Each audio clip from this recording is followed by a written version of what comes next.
सुहेल वड़ाई साहब को इमरान खान के साथ बहुत मसला है, प्रॉब्लम है।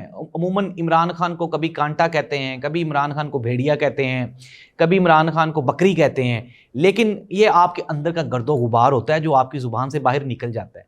मैंने आपको ये बताया था कि मैं कई ऐसे सीनियर सहाफ़ियों के साथ उठना बैठना हुआ जो ये दुआएं मांगते हैं कि इमरान खान को तो जेल में मार ही जाना चाहिए, ये ज़िंदा क्यों है। ये मैं आपको हकीकत बता रहा हूँ, ये बुग़्ज़ इमरान है और कुछ भी नहीं है। नाज़रीन, सुहेल वड़ाई साहब ये कहते हैं कि मियां मोहम्मद शहबाज शरीफ साहब ने एक निजी महफिल में, जहां पे आसिम मुनीर साहब भी मौजूद थे, वहां पे यानी कि कांटे से मुराद शहबाज शरीफ साहब को वो कहते हैं कि ये बुलबुल है, आसिम मुनीर साहब को कहते हैं ये फूल है, और साथ ही साथ इमरान खान को मौसूफ फरमाते हैं ये कांटा है। आप हकीकत देखें, सहाफत कहाँ आपकी बढ़ गई, कहाँ मर गई।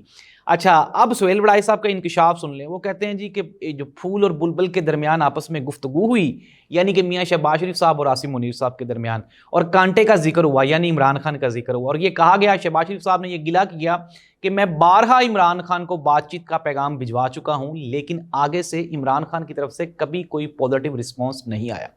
अच्छा, अब ये तो शिकवा था, जवाब शिकवा भी सुन ले। पाकिस्तान तहरीक इंसाफ बारहा ये कह चुकी है कि हम हर हाल में, हर वक्त, हम तंगोश, हम लोग इस्टेब्लिशमेंट के साथ बातचीत करने के लिए तैयार हैं।